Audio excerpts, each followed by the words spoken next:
ನಮಸ್ಕಾರ ಪ್ರಿಯ ಭಕ್ತಾದಿಗಳೇ, ಇಂದು ನಾವು ಕರ್ನಾಟಕದ ಮಂಗಳೂರು ನಗರದ ಹಂಪನಕಟ್ಟೆ ಪ್ರದೇಶದಲ್ಲಿರುವ ಐತಿಹಾಸಿಕ ರೋಮನ್ ಕ್ಯಾಥೋಲಿಕ್ ಚರ್ಚ್ ಆಗಿರುವ ಅವರ್ ಲೇಡಿ ಆಫ್ ಮಿರಾಕಲ್ಸ್ ಚರ್ಚ್ನಲ್ಲಿ ಇದ್ದೇವೆ.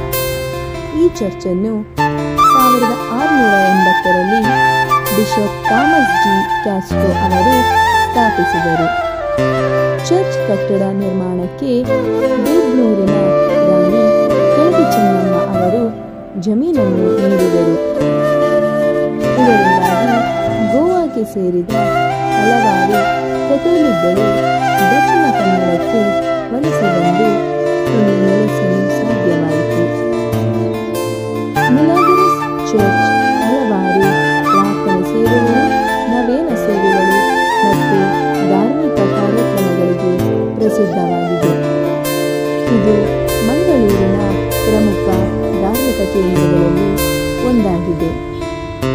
ಇಂದಿನ ಚರ್ಚ್ ಕಟ್ಟಡವನ್ನು 1911ರಲ್ಲಿ ನಿರ್ಮಿಸಲಾಯಿತು. ಇದು ನವ ಗೋಥಿಕ್ ಶೈಲಿಯಲ್ಲಿ ನಿರ್ಮಿತವಾಗಿದ್ದು, ಮುಂದೆ ಇರುವ ಮುಖಭಾಗವು ರೋಮ್ನ ಸೇಂಟ್ ಪೀಟರ್ಸ್ ಬೆಸಿಲಿಕಾವನ್ನು ಹೋಲುತ್ತದೆ.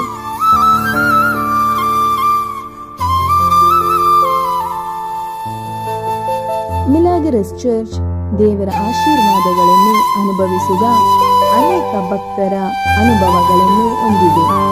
ಭಕ್ತರು ತಮ್ಮ ವೈಯಕ್ತಿಕ ಸಂಕಷ್ಟಗಳು, ಆರೋಗ್ಯ ಸಮಸ್ಯೆಗಳು ಮತ್ತು ಆರ್ಥಿಕ ಕಷ್ಟಗಳಿಂದ ಮುಕ್ತಿಯಾಗಲು ಚರ್ಚಿನಲ್ಲಿ ಪ್ರಾರ್ಥನೆ ಸಲ್ಲಿಸಿದ್ದಾರೆ. ಅನೇಕರು ತಮ್ಮ ಅನುಭವಗಳನ್ನು ಹಂಚಿಕೊಂಡು ಚರ್ಚಿನ ಆಶೀರ್ವಾದಗಳಿಂದ ತಮ್ಮ ಜೀವನದಲ್ಲಿ ಬದಲಾವಣೆಗಳನ್ನು ಕಂಡಿದ್ದಾರೆ. ಮಿಲಾಗರಸ್ ಚರ್ಚಿನಲ್ಲಿರುವ ಸೆಂಟ್ ಆಂಟೋನಿ ಶ್ರೈನ್ 120 ವರ್ಷಗಳನ್ನು ಪೂರೈಸಿದ ಸಂದರ್ಭದಲ್ಲಿ ಈ ಶ್ರೈನ್ ದೇಶಾದ್ಯಂತ ಮತ್ತು ವಿದೇಶಗಳಿಂದ ಭಕ್ತರನ್ನು ಆಕರ್ಷಿಸುತ್ತದೆ. ಅನೇಕರು ಇಲ್ಲಿ ಪ್ರಾರ್ಥನೆ ಸಲ್ಲಿಸಿ ಸೆಂಟ್ ಆಂಟೋನಿಯ ಆಶೀರ್ವಾದಗಳಿಂದ ತಮ್ಮ ಸಮಸ್ಯೆಗಳಿಗೆ ಪರಿಹಾರ ಕಂಡಿದ್ದಾರೆ.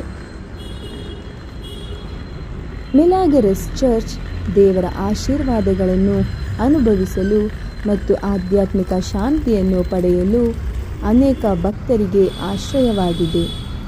ಈ ಚರ್ಚಿನಲ್ಲಿನ ಪ್ರಾರ್ಥನೆಗಳು ಮತ್ತು ನವೇನ ಸೇವೆಗಳು ಭಕ್ತರ ಜೀವನದಲ್ಲಿ ಆಧ್ಯಾತ್ಮಿಕ ಬೆಳಕನ್ನು ತರಲು ಸಹಾಯ ಮಾಡುತ್ತವೆ. ದೂರ ಹೋಗಿ ಆ ಕಡೆಗೆ ಕಾಣಿಸ್ತಿದ್ರೆ ನೀವು